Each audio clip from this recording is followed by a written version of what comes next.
Hello ladies, gentlemen, and assorted cold cuts. I am Chains. Welcome to the Chains Project. Today's readings is the beginning of civilization, Genesis chapter 4, verse 17 to verse 26. Prepare for me to say a whole bunch of names, all kinds of wrong. Cain knew his wife, and she conceived and bore Enoch.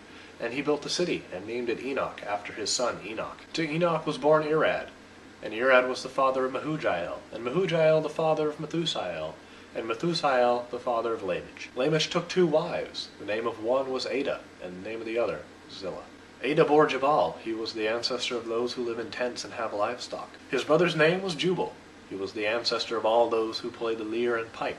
Zillah bore Tubal-Cain, who made all kinds of bronze and iron tools. The sister of Tubal-Cain was Naamah.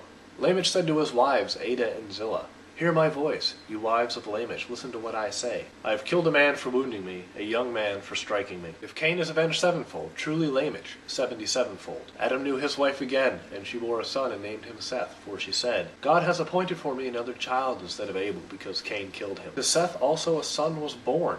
He named him Enosh. At that time people began to invoke the name of the Lord." Alright, that was me trying to say names and failing pretty hard. Now let's get a better summary of what's going on. I'm going to throw this chart up here so you guys can follow along.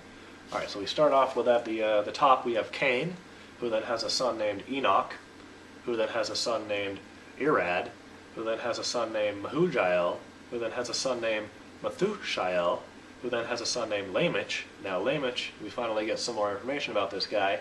He has two wives. He has Ada and Zillah, and with his wife Ada, he makes Jabal and Jubal, who are pretty cool brothers.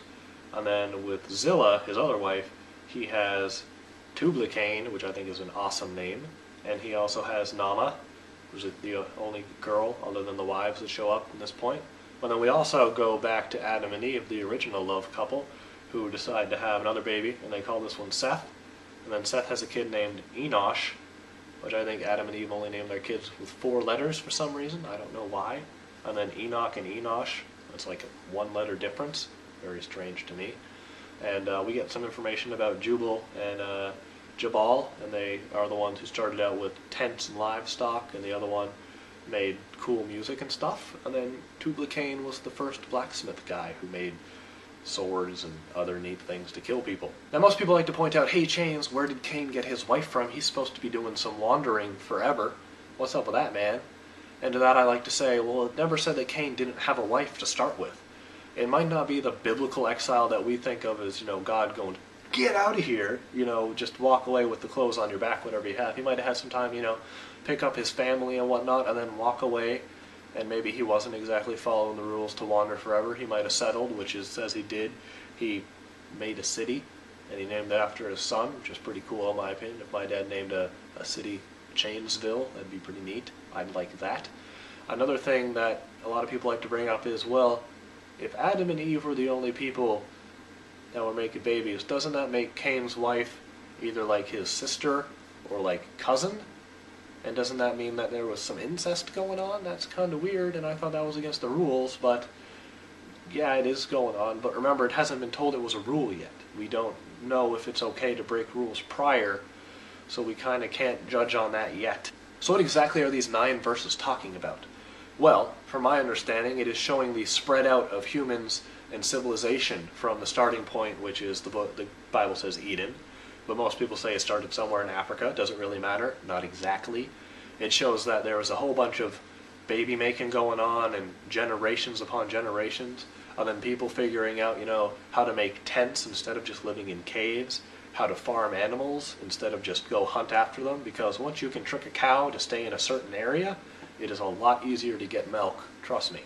And also to figure out how to make iron and bronze tools is extremely useful. It is much more easy to stab somebody with a metal knife than it is with a rock knife. You can ask some prisoners on that one. But most importantly is the starting of music, in my opinion, because music doesn't exactly help you survive that much. You could say as a form of income it does, but to have that happen, that means you need people that like music. And if you like music, that means you're kind of bored because you're not busy hunting and gathering. You're finally starting to get what we would call a civilized kind of lifestyle where you have downtime, where you can spend time listening to music and enjoying yourself. It shows that we stopped just making things to make food and to have sex and make cool buildings to live in. And now we finally started to settle down and relax and leave that terrible, terrible abyss that is, oh crap, are we going to have enough food today? To let's relax and sing a song. That is all the knowledge that I gathered from the beginning of civilization. If I missed something or I have not missed something, leave it in the comments below. I don't know how you'd write if I didn't miss something, but good luck with that. And I was working on an outro, but I got all sick and stuff, so I'm still working on it.